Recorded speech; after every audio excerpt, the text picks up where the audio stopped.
Assalamualaikum warahmatullahi wabarakatuh. Bismillah walhamdulillah wassalatu wassalamu ala rasulillah Sayyidina Muhammad ibn Abdullah wa ala alihi wa sahbihi wa man tabi'a sunnatah wa iqtada bihuda wa nasara dinah ila yaumil qiyamah wa la hawla wa la quwwata illa billah. Subhanaka la ilma lana illa ma 'allamtana innaka antal alimul hakim. Rabbi syrah li sadri wa yassir li amri wahlul 'uqdatam min lisani yafqahu qawli. Rabbi zidna ilman warzuqna fahman wa atina hikmatan. Allahumma barik lana fi majlisina hadza bi rahmatika ya arhamar rahimin. Amma ba'du, ahlan wa sahlan wa marhaban bi hudurikum wa bi qudumikum.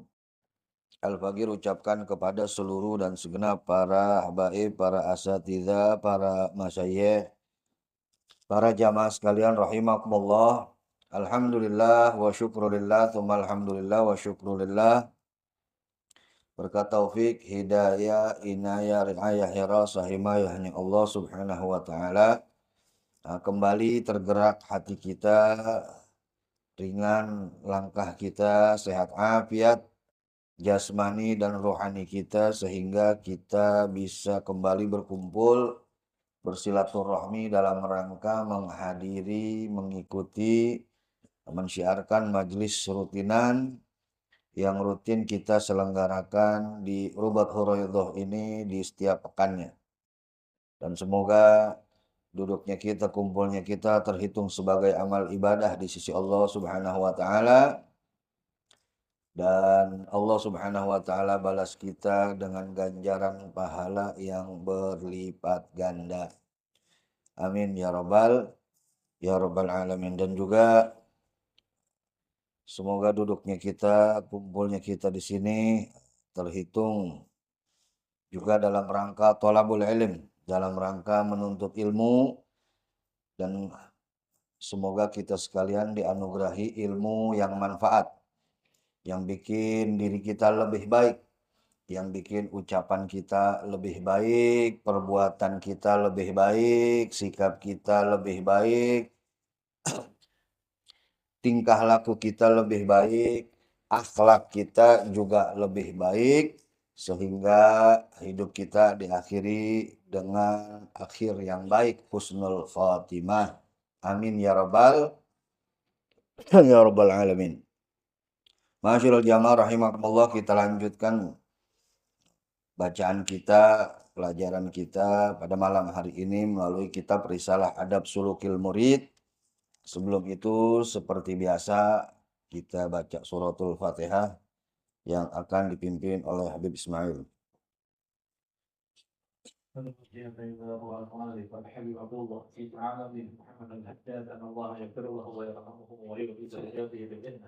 ويكثر الخطبات والوظائف ورحمته ويحفظنا في جاهه ويؤمن علينا من بركاته واسراره وانواره وعلومه وصفاته وان الله يفتح علينا وفتوح العارفين وعلى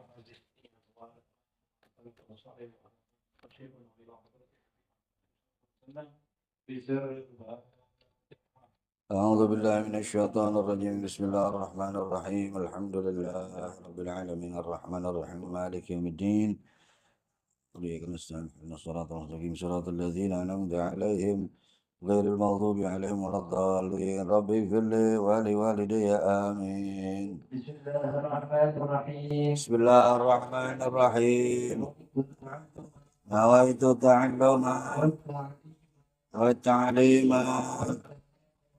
والتذكر والتذكير والنفع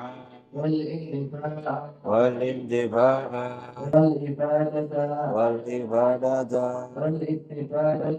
والاستفادة والحث على التمسك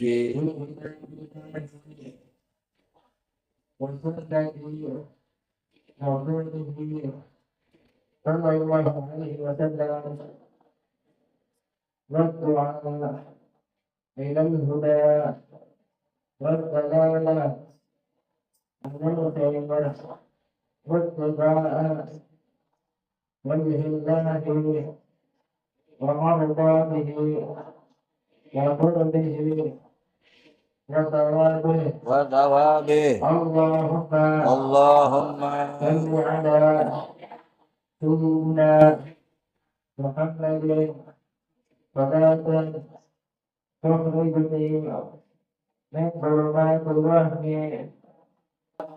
وتكرمني بنور الفهم وجود حبي ما أشبه حتى يفهم أنك أنت تعلم ولا أعلم إنك أنت علام الغيوب اللهم صل وسلم وبارك على مولانا محمد وآله الطاهرين المذهب بالنسبة بنوره بالكل لا حد ولا نسير عدد ما وسعه علم الله.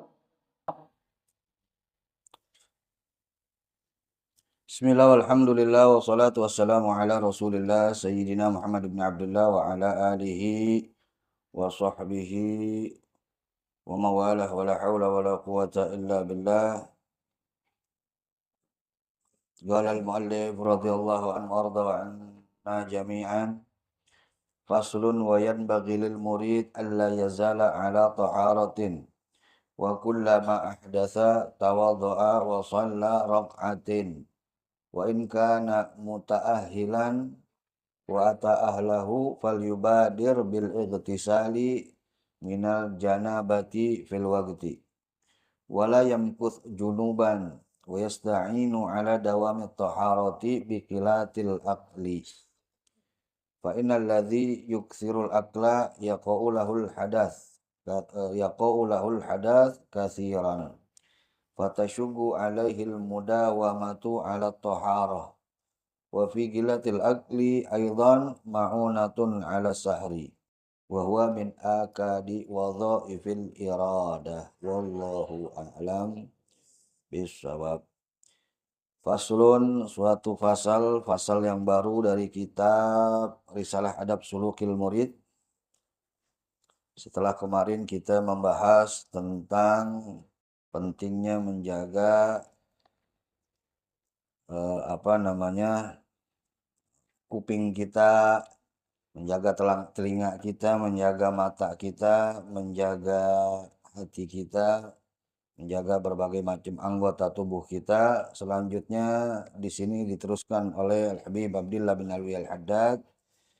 Wayan bagi lil murid, dan hendaknya bagi seorang murid alla yazala ala taharatin, untuk terus menerus dalam keadaan suci, tidak berhadas. Suci bebas dari hadas, baik hadas besar maupun hadas kecil. Jadi bagi seorang murid, orang yang ingin menempuh perjalanan menuju Allah, hendaknya ia senantiasa dalam keadaan suci, walaupun tidak sedang dalam keadaan sholat, walaupun tidak sedang dalam keadaan membaca Al-Quran, tapi hendaknya dia suci setiap saat, setiap waktu. Di dalam hadis Nabi kita Muhammad Shallallahu Alaihi Wasallam bersabda, istaqimu walan tuhsu. Kata Nabi Shallallahu Alaihi Wasallam, istaqimu, istiqomahlah kalian di jalan Allah, walan tuhsu, dan jangan kalian goyah di dalamnya. Wa'alamu, dan ketahuilah oleh kalian, anna khaira a'malikum as-shalah, dan ketahuilah oleh kalian bahwa sebaik-baiknya amalan kalian adalah sholat. Wala yuhafidh alal wudu illa mukmin, dan tidaklah selalu menjaga wudunya kecuali orang mukmin. Jadi salah satu ciri orang mukmin, orang beriman, dia selalu dalam keadaan berwudu, selalu dalam keadaan suci, jauh dari hadas besar maupun jauh dari hadas kecil. Inilah yang dituntut untuk seorang murid, hendaknya dia senantiasa berada dalam keadaan yang suci. Wa kullama ahdatsa, dan setiap dia berhadas, tawaddoa, hendaknya dia segera berwudu, wa shalla rakaatain, dan kemudian sholat 2 rakaat yang kita kenal dengan nama sholat sunnah wudu. Sholat sunnah wudu ini awalnya adalah salah satu amalan bid'ah yang ada di zaman Nabi. Jadi amalan bid'ah itu udah ada bahkan saat Nabi masih hidup.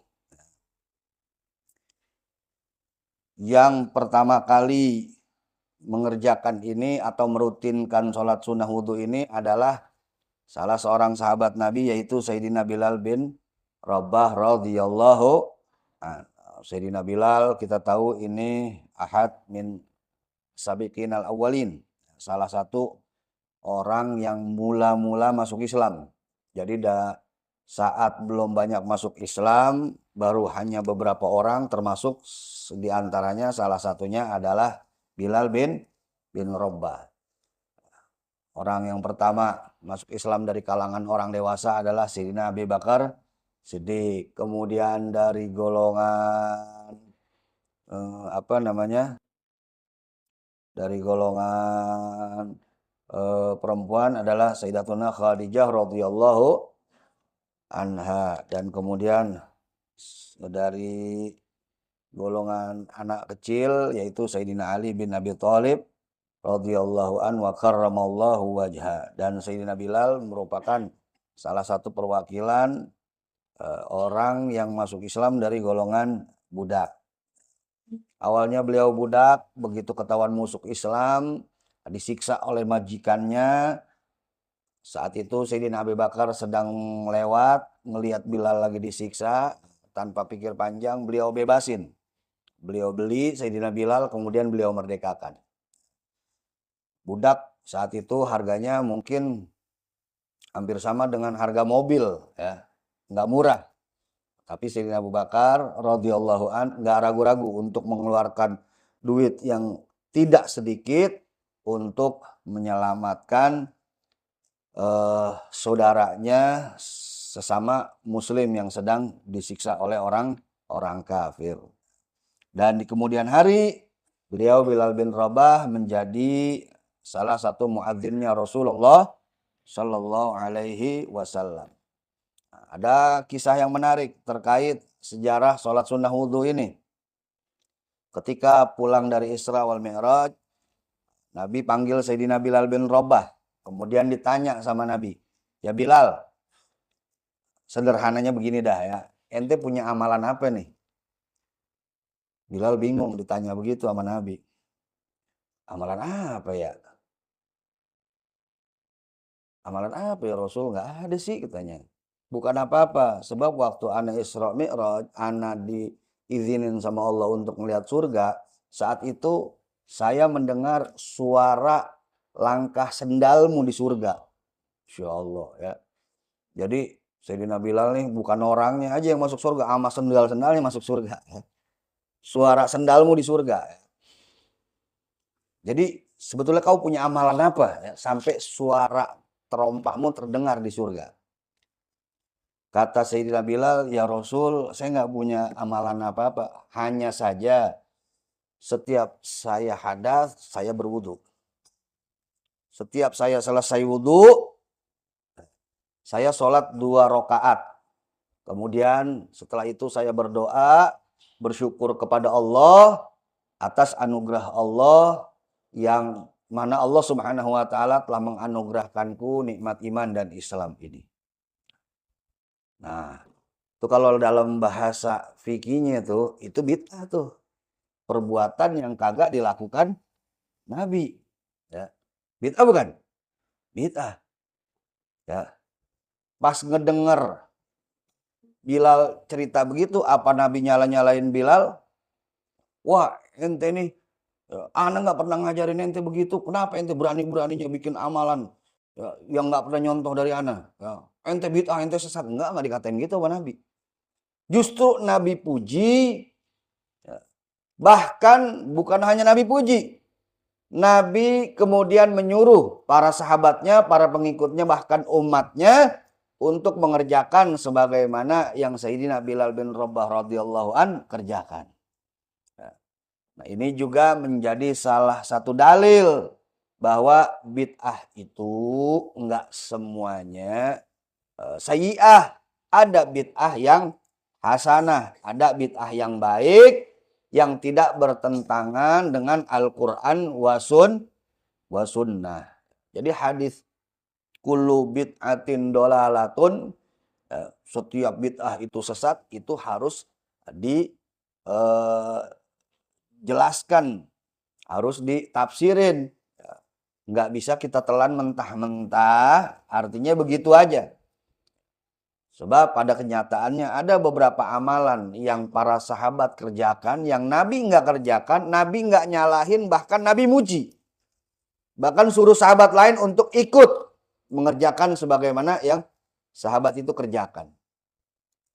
Makanya para ulama ahli sunnah wal jamaah membagi bid'ah itu ada dua. Ada bid'ah yang hasanah, yang boleh dikerjakan dan apabila mengerjakannya dapat pahala. Ada bid'ah sayyi'ah, bid'ah yang buruk, bid'ah yang sesat. Nah, bid'ah yang seperti itulah yang dilaknat, yang sesat, yang akan diancam pelakunya dengan api neraka.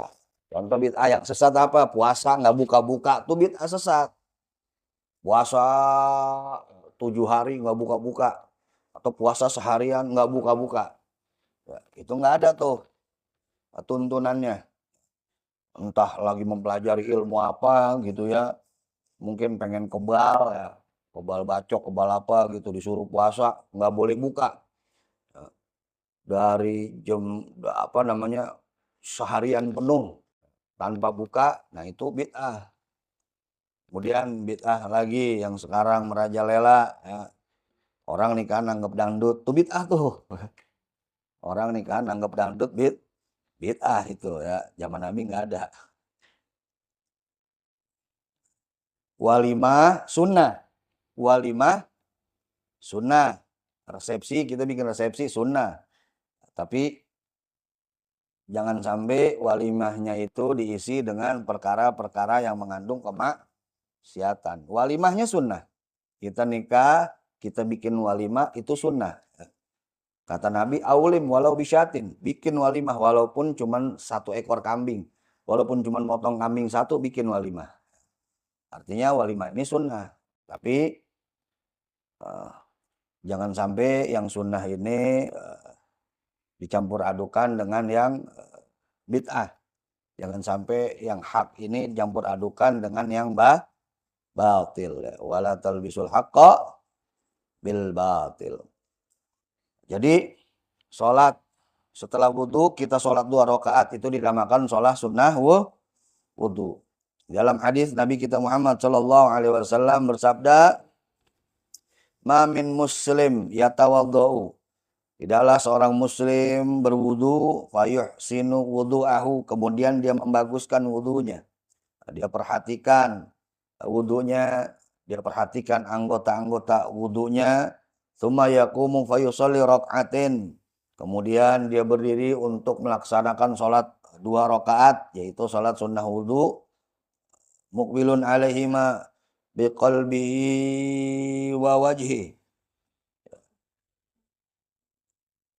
Dia sholat semata-mata hanya untuk mengharapkan ridhonya Allah. Wajabat lahul jannah, maka wajib baginya mendapatkan surga. Bahkan anggota-anggota wudhu kita ini nanti di hari kiamat akan bercahaya.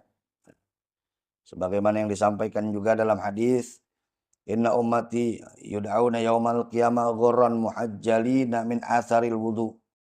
Kata Nabi Shallallahu alaihi wasallam, sesungguhnya umatku akan dihadirkan pada hari kiamat dalam keadaan putih bercahaya min atharil wudu, disebabkan karena bekas wudu.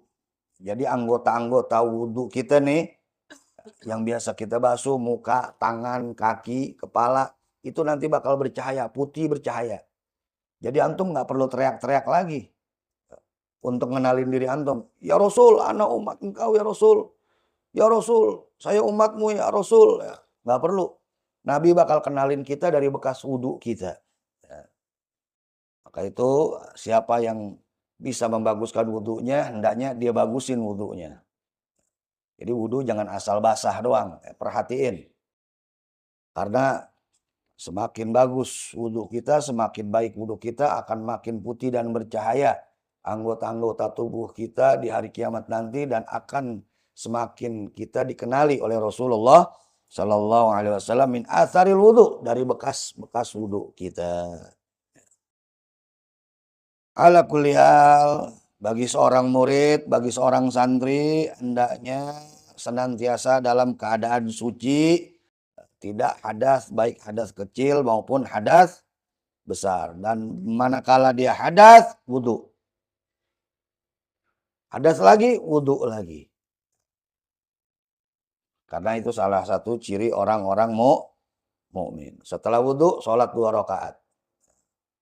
Sebagaimana yang dikerjakan oleh Sayyidina Bilal bin Rabah radhiyallahu an.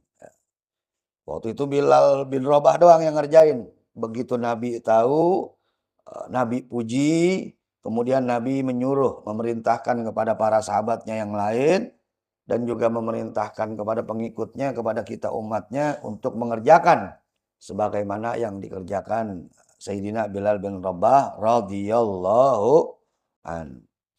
Wa in kana muta'ahilan, dan jika dia sudah berkeluarga, sudah punya istri, wa ata'ahlahu, dan dia mendatangi istrinya, maksudnya telah berhubungan intim dengan istrinya, jima dengan istrinya, fal yubadir bil igtisal, maka hendaknya dia segera mandi minal janabah, bil igtisal minal janabah, hendaknya dia segera mandi junub, mandi besar.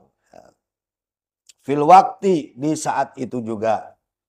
Walayamkus junuban, dan jangan dia berdiam diri junuban, dalam keadaan junub. Ya. Kalau yang udah punya istri, telah mendatangi istrinya, kalau nggak ada hajat lagi, hendaknya segera mandi junub. Ya. Sebab berdiam diri dalam keadaan junub ini bisa mewariskan kefakiran. Bisa mewariskan kefakiran dan mewariskan kepikunan. Bukan haram memang, tapi makruh. Dalam keadaan junub, kita makan, kita minum, kita tidur, enggak haram, tapi makruh, dan itu bisa mewariskan kefakiran. Habib, bagaimana? Nah, ini sekedar intermezzo. Bagaimana Habib kalau misalkan setelah mendatangi istri, ya, kita nggak buru-buru mandi Habib, karena mungkin hawa dingin, atau mungkin kita mau mendatanginya lagi nanti. Ya, jadi sekalian aja ntar mandinya bagaimana Habib? Ya, ngakalinnya kalau kita harus datengin mandi, yang ada meriang Habib. Gimana nih? Apalagi pengantin baru lagi ya. Bagaimana? Nah, ya. Kalau misalkan memang seperti itu, sekurang-kurangnya setelah kita mendatangi istri, andai kata kita tidak mau segera mandi, kita wudhu. Kita wudhu, tapi niat wudhunya bukan seperti kita niat wudhu saat mau sholat. Kita niat wudhu Nawaitul wudu'a listibahati li akli wa syurbi wan naumi. Saya niat wudu supaya saya boleh untuk makan, untuk minum, dan untuk tidur. Sementara waktu, walau dalam keadaan junub. Jadi kalau misalkan maaf nih, begitu habis mendatangi istri, nggak mau langsung mandi, mungkin entar-entaran ya, dingin hawanya, atau mungkin nanti ada niatan mau mendatangi lagi. Hendaknya kita kalau nggak mau mandi buru-buru, wudu. Minimal wudu. Bersihin badan kita wudu dengan niat nawaitul wudu'a listibahati li akli wa syurbi wan naumi. Supaya berkurang kemakruhannya dan semoga terhindar daripada kefakiran dan kepikunan. Insya Allah. Tapi yang paling bagus adalah segera mandi. Saat itu juga. Jangan mendiamkan diri kita dalam keadaan junub. Atau mungkin yang mimpi. Yang mimpi begitu bangun, ternyata dia sadar bahwa dia habis mimpi. Kemudian hendaknya dia segera mandi. Jangan ngapa-ngapain dulu, ngopi dulu, ngerokok dulu, bengong dulu. Ya. Ntar-ntaran mandinya belum gerah. Itu bisa mewariskan kefakiran, mewariskan kepikunan, dan juga makruh hukumnya. Nah, kemudian selanjutnya, wa yasta'inu ala dawami thaharah biqilatil akli. Dan hendaknya dia membantu dirinya untuk bisa terus-menerus dalam keadaan suci biqilatil akli dengan cara sedikit makan, kurangi porsi makannya. Fa innal ladzi yukthirul akla, karena orang yang banyak makan ya qaulahul hadas katsiran, dia bakal sering berhadas. Entah itu buang angin, entah itu kencing, entah itu BAB ya. Fatashuggu alaihil mudawamatu ala taharah, dan hal itu akan menyulitkan dia untuk dawam, untuk konsisten dalam keadaan suci. Nah, makanya kurangi porsi makanannya, makan secukupnya yang dia butuhkan. Sebab kalau terlalu banyak makan, ini akan merangsang kita untuk gampang berhadas.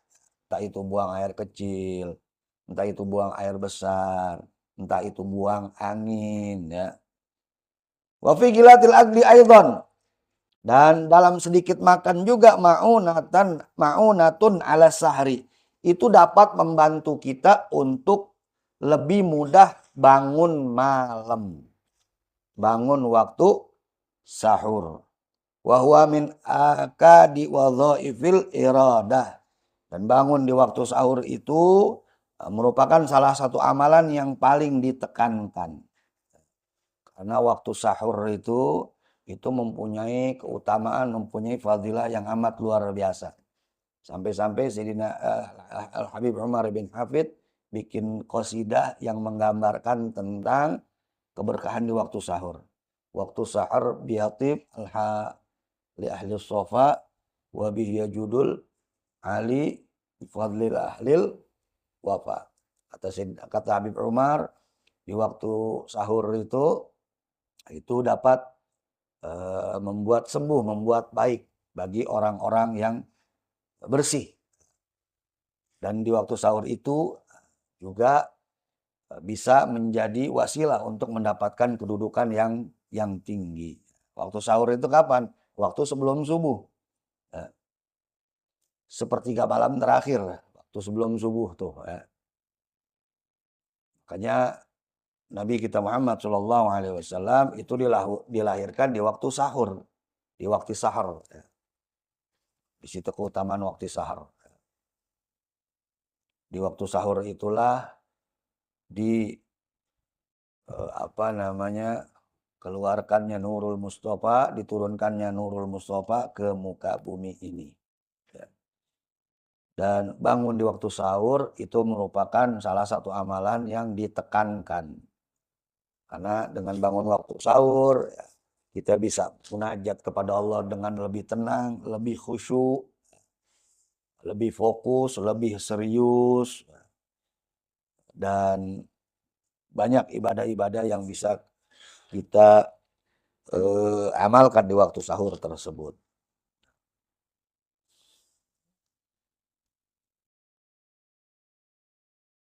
Walladzi yang bagi lil murid, dan hendaknya bagi seorang murid alla ya'kula illa anfaqah. Tidak makan kecuali dalam keadaan betul-betul lapar. Wala yanam, dan tidak tidur illa an ghalabah, kecuali dalam keadaan betul-betul ngantuk. Wala yatakallam, dan tidak berbicara illa fi hajatin, kecuali betul-betul dibutuhkan. Wala yukhallid ahadan minal khalqi illa an kanat lahu fi mukhalatatihi faidatun.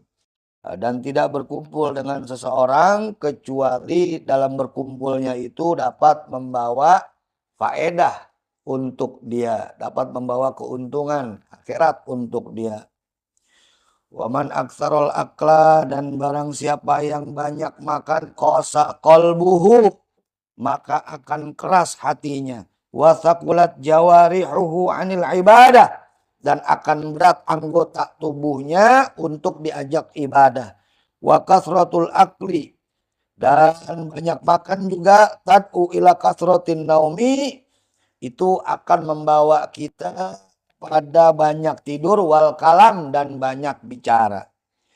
Wal murid, dan seorang murid, idza katsura naumuhu, kalau banyak tidur, wa kalamuhu, dan banyak omong, sorot iradatuhu suratan la haqiqatalah, maka menjadi keinginannya untuk usul ilallah itu suratan la haqiqatalah, hanya angan-angan saja, hanya gambaran saja, hanya angan-angan saja. Cuman kepengen doang usul ilallah, sekedar angan-angan, ya. Wafil hadis, dan disampaikan di dalam hadis, ma mala banu adam wi'a asyarram min batni.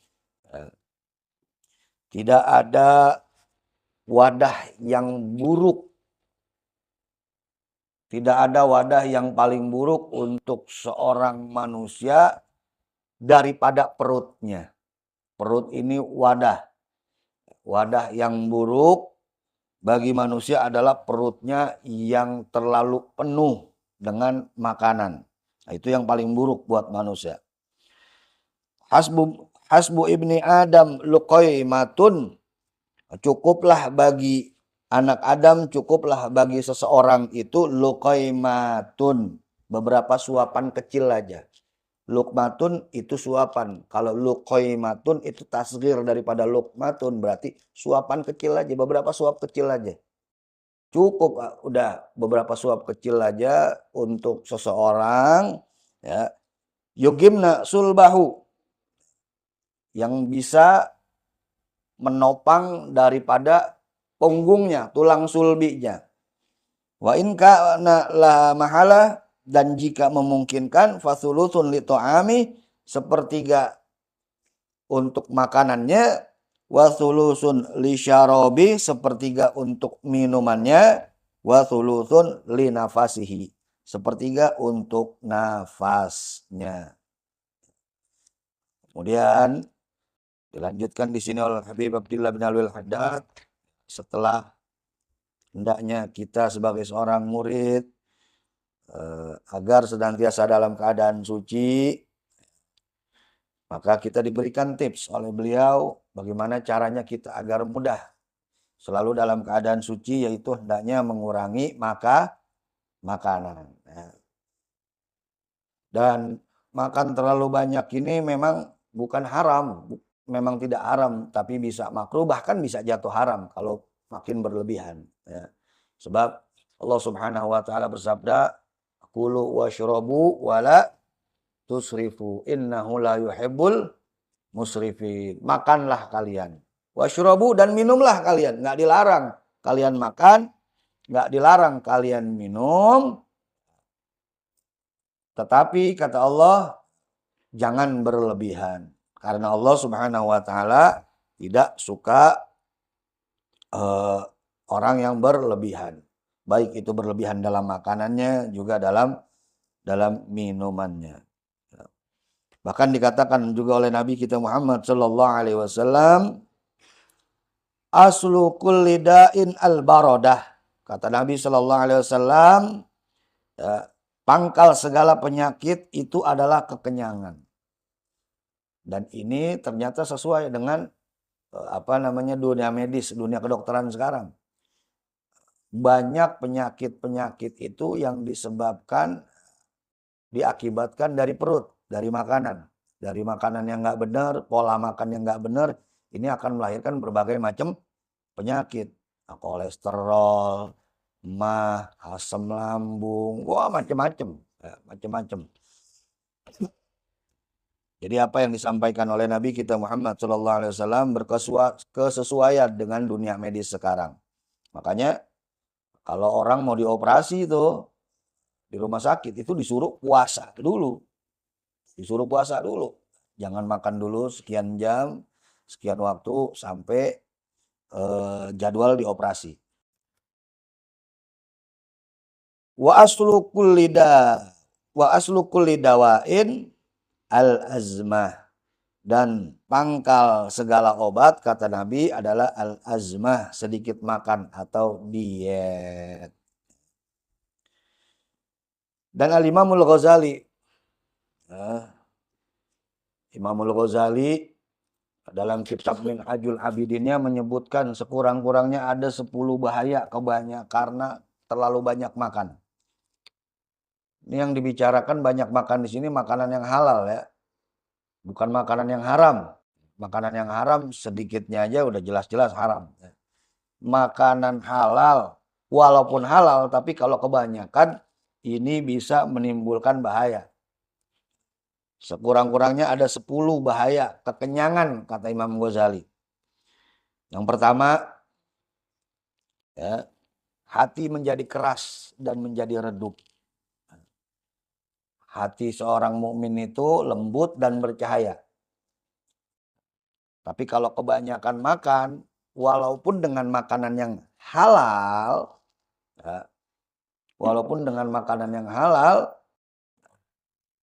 itu bisa berubah menjadi keras dan yang tadinya bercahaya bisa menjadi redup. Itu bahaya yang pertama. Kemudian bahaya yang kedua dari akibat kekenyangan yaitu terdorong untuk berbuat dosa. Kenapa bisa begitu? Sebab makin banyak makan, syahwat kita ini makin meningkat. Ketika syahwat kita makin meningkat, maka akal kita makin melemah. Manakala akal makin melemah, syahwat kita lebih berkuasa daripada akal kita. Yang pada akhirnya akal kita lebih mendominasi perbuatan kita, dan syahwat ini ditunggangi sama setan. Jadi kita nih ya, sama Allah dikaruniai akal dan dikaruniai syahwat yang ada dalam diri kita. Jadi Allah adil, manusia dikasih akal, dikasih syahwat. Itu yang ada di dalam diri. Nah, selain itu di luar diri kita, akal dibantu sama malaikat mulhim. Malaikat mulhim nih yang ngebantu akal, yang nguatin akal. Syahwat dibantu sama korin, jin yang diutus oleh iblis untuk ngegodain kita. Bagaimana caranya? Dengan cara nunggangin syahwat kita. Ya. Jadi akal backingannya malaikat mulhim, malaikat yang ngasih ilham. Syahwat backingannya jin korin, ya, yang diutus iblis yang buat nyesetin kita. Tiap hari bertempur nih. Kadang akal yang menang, kadang syahwat yang menang. Nah, yang bikin syahwat menang apa? Salah satunya adalah banyak makan. Itu banyak makan, syahwat makin kuat. Sehingga si jin yang diutus iblis buat godain kita ini lebih gampang untuk untuk ngendaliin syahwat kita supaya ngedominasi dan melemahkan akal kita. Yang pada akhirnya karena syahwat kita ini terlalu kuat ketimbang akal kita, akhirnya kita dengan mudah bisa terdorong untuk berbuat dosa. Nah, itu bahaya yang kedua kata Imam Ghazali. Kemudian bahaya yang ketiga, manakala kita kebanyakan makan, ini akan mengurangi kecerdasan kita. Orang yang kebanyakan makan rada bebel. Nah, karena otaknya diisi makanan mulu. Orang yang banyak makan rada bebel. Nah. Kemudian bahaya yang keempat, yaitu semangat ibadah menurun. Ya karena itu tadi, efek syahwat kita terlalu kuat, sehingga semangat ibadah kita ini bisa menurun. Jadi kayaknya sholat 2 rakaat aja kayak seakan-akan sholat 20 rakaat. Berat banget. Kudu dipaksa dulu, baru bisa. Kalau nggak dipaksa banget-banget, nggak bisa. Jadi semangat ibadah kita ini menurun. Nah, akibat kebanyakan makan. Ini kita ngebicarain makanan yang halal nih, bukan makanan yang haram. Makanan yang halal. Dan kemudian yang kelima, sulit merasakan manisnya ibadah. Bagaimana mau ngerasain manisnya ibadah? Ibadahnya aja sulit. Ibadahnya aja sulit. Bagaimana mau ngerasain manisnya ibadah? Udah sholat aja untung dah. Kata kita makanya gitu bah. Kalau kata kita mah ya, udah bisa sholat aja alhamdulillah ya. Boro-boro bisa ngerasain khusyuk. Boro-boro bisa ngerasain nikmat ibadah. Ya. Buat ibadahnya aja sulit tuh. Karena kebanyakan makan. Ya. Dan kemudian yang keenam, dapat menjerumuskan kita dalam perkara syubhat yang gak jelas halal haramnya, dan juga menjerumuskan kita dalam perkara yang haram. Nah, kemudian yang selanjutnya, bahaya yang ditimbulkan dari terlalu banyak makan, yaitu dapat menyibukkan hati dan badan kita. Bingung besok makan apa lagi ini ya. Jadi pikiran kita, hati kita, badan kita sibuk buat mikirin makanan. Kalau kata seorang ulama, orang yang hidupnya mikirin makanan doang, itu harga dirinya nggak beda jauh dengan apa yang keluar dari perutnya. Orang yang sibuk mikirin apa yang bisa dimasukin ke dalam perutnya, nah itu harga dirinya nggak berbeda jauh dengan apa yang keluar dari perutnya tadi. Dan kemudian, ini juga nih, bahaya yang ke-8, akibat kekenyangan, akibat terlalu banyak makan. Yaitu bisa kesulitan saat sakaratul maut.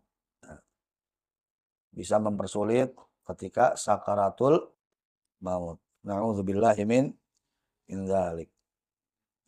Kemudian yang ke-9, mengurangi pahala. Yang ke-10, kesulitan di akhirat. Kenapa bisa begitu? Karena banyak makan ini digambarkan dengan merasakan kelezatan dunia. Ya. Kalau kita terlalu banyak makan berarti kita terlalu banyak merasakan kelezatan di dunia. Sehingga untuk merasakan kelezatan di akhirat nanti berkurang. Makanya ini bisa mengurangi pahala dan bisa menimbulkan kesulitan di akhirat. Dan beliau mengatakan, la tumitul qulub bikasrati ta'am wasyarab. Imam Ghazali mengatakan, janganlah mematikan hati kalian dengan cara banyak makan dan banyak minum. Wa innal quluba tamutu kazzar'i idza kathura 'alaihil ma. Hati itu bisa mati seperti ibarat tanaman yang kebanyakan air. Kita beli tanaman nih, beli bunga apa gitu ya. Tiap hari kita kasih air supaya itu bunga tuh tumbuh. Kata tukang bunganya, sehari diairin seember aja, jangan banyak-banyak.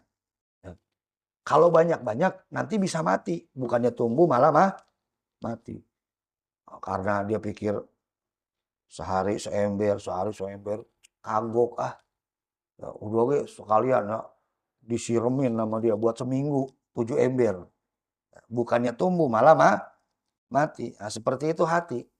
Hati kalau terlalu banyak dikasih makanan, nah itu bisa menyebabkan hati tadi keras dan bahkan mati. Na'udzubillahi min dzalik. Nah, itulah nasihat yang sangat-sangat penting, sangat-sangat berharga dari Al Habib Abdillah bin Alwi Al Haddad untuk kita yang ingin menempuh perjalanan menuju Allah Subhanahu wa taala, agar kita kurangi makan kita, kurangi bicara kita, kurangi kumpul-kumpul kita kalau enggak bawa manfaat. Ya. Sebab dengan kita mengurangi makanan kita, nah itu akan memudahkan kita untuk bisa dawam toharoh, untuk bisa dawam dalam keadaan suci. Karena semakin banyak makan, semakin sulit buat kita untuk dawam dalam toharoh, untuk bisa konsisten dalam bersuci. Sebab kalau udah banyak makan, ntar perut ngeblak-blek, pengen buang angin lah, pengen BAB lah, pengen kencing lah, ada aja. Ya. Yang akhirnya nggak bisa kita konsisten untuk toharoh. Sehingga kurangi makan kita, makan secukupnya. Makan secukupnya, ya bukan berarti kita jangan makan, makan secukupnya ya. Ini apalagi santri-santri nih. Ya, santri-santri jangan terlalu sedikit juga makannya. Jangan jangan terlalu sedikit dan juga jangan telat makannya. Sebab nanti telat makan, puyeng, sakit mah, akhirnya belajarnya nggak fokus. Kewajibannya jadi ditinggalin. Makanya dulu lagi zaman Al-Faqir mondok di Dalwa, itu Al-Faqir punya guru Abu Hasan itu kadang nggak semuanya, kadang beberapa santri ditegur kalau keseringan puasa sunnah, apalagi santri-santri yang masih kecil. Kalau yang senior-senior dibiarin, yang kecil-kecil kadang-kadang ditegur, kadang-kadang suruh batalin. Kita kan saat itu bukannya suudzon sama guru, bukan. Kok orang pengen puasa sunnah kok nggak boleh sih, gitu ya. Orang pengen puasa sunnah nggak boleh. Bukannya nggak boleh, guru kita ini tahu kemampuan kita. Kadang dipaksain pengen puasa sunnah, ya, sahur kagak, akhirnya begitu belajarnya puyeng, ya, sakit, meriang, nggak masuk, nggak belajar, nggak taklim. Padahal taklim wajib, puasa sunnah. Bukannya kita menyepelekan sunnah, naudzubillah, bukan. Tapi dalam ibadah ada skala prioritas. Dahulukan yang wajib sebelum yang sunnah. Tapi bukan berarti kita menyepelekan sunnah. Kadang setan ini mau menjauhkan kita dari kewajiban kita ini dengan berbagai cara. Bukan hanya ngedorong kita untuk ninggalin kewajiban. Bukan cuma ngedorong kita untuk ninggalin bukan cuma dorong kita untuk maksiat. Bukan ngelarang kita jangan sholat, enggak begitu. Setan ini pintar, cerdas. Dijejelin kita dengan amalan-amalan sunnah supaya akhirnya kita capek dengan amalan sunnah tadi, akhirnya yang wajibnya kita nggak kerjain. Nah, ada orang yang tahajud, sholat malam, baca Quran, 2 hari jam 12 malam sampai mau dikit lagi subuh. Begitu mau subuh, dia tidur. Subuhnya jam 9, dijamak sama duha. Mending tuh kalau tidur, kalau main PS sampai subuh ya. Begitu mau subuh tidur ya. Itu lebih gila lagi tuh ya. Lebih PA lagi. Main PS semalaman ya, begitu mau subuh tidur ya. Nah, ini ya bukan yang nggak bagus sholat malam, baca Quran, bagus nggak? Bagus. Cuman ternyata itu adalah taktiknya setan buat ngerjain kita. Dijejelin kita dengan amalan sunnah sehingga kita akhirnya lupa tuh dengan kewajiban kita. Nah itu dibahas panjang lebar tuh di kitab Talbisul Iblis, Talbis Iblis. Ya. Talbisnya iblis, tipu dayanya iblis tuh pinter tuh. Kayak santri-santri nih, wah puasa sunnah, yang kecil-kecil ikutan puasa sunnah. Begitu suruh hafalan, nggak hafal kenapa? Tadi pusing, nggak sempat ngapalin. Kenapa? Oh, soalnya puasa, nggak makan. Jadi pas mau ngapalin nggak konsen. Ya, yang wajibnya malah ditinggalin, yang sunnahnya malah dijalanin. Bukannya kita nyepelekan sunnah, bukan. Naudzubillah min dzalik ya. Dulu saya sempat bertanya-tanya, nggak berani nanya langsung. Kok bisa-bisanya Buya ngelarang kita-kita yang kecil ini puasa? Yang senior-senior sih nggak dilarang ya. Ada yang puasa Senin Kemis, ada yang puasa ini puasa itu. Mereka nggak dilarang. Cuman yang kecil-kecil kadang-kadang suka disuruh batalin. Batalin, kelihatan lemes apa batalin. Kita puasa tapi ntar belajar nggak konsen, belajar nggak khusyuk. Oh, dari sini baru kita tahu. Ternyata ya, belajarnya wajib, nuntut ilmu nih wajib. Sedangkan puasa sunnah bukannya nggak boleh, boleh. Bukannya berarti, wah berarti di sini nggak boleh puasa sunnah. Bukannya nggak boleh, boleh. Bagus malah ya. Kita seneng. Ada beberapa santri yang rutin nih puasa nih. Puasa, alhamdulillah ya. Kita nggak suruh, memang nggak ada program wajib puasa Senin Kemis, nggak ada. Cuman yang mau aja silakan puasa Senin Kemis. Ya, tapi yang kira-kira belum kuat nggak usah dipaksain. Tapi kalau misalkan Ramadan nanti wajib semuanya. Ya, nggak ada alasan kalau itu. Kecuali kalau memang benar-benar sakit.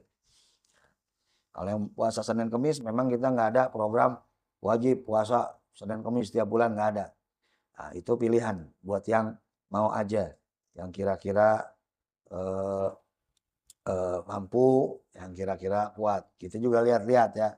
Kalau yang masih kecil, ya, apalagi pelajarannya, hafalannya lagi banyak ya. Tapi kalau misalkan memang mau puasa juga lebih bagus. Memang kadang-kadang sebetulnya kalau kita puasa sahur, puasa, nah itu sebetulnya ngapalin itu bisa lebih cepat masuk. Bisa lebih cepat masuk ya. Cuman jangan sampai akhirnya nanti ini santri ini kadang-kadang pinter-pinter akalnya ini ya. Wah, ketahuan nih, ntar mau ada ulangan nih, ya hanu puasa. Itu pagi-pagi pusing, akhirnya izin, nggak masuk kelas. Padahal mau ngindarin ujian ya, mau ngindarin ujian eh, dengan apa namanya puasa sunnah. Taktiknya emang luar biasa ya. Jadi bukan berarti nggak boleh, boleh. Tapi kita lihat situasi, kondisi juga ya. Maksudnya jangan sampai kita ngorbanin kewajiban kita. Nah, wallahu a'lam bishawab.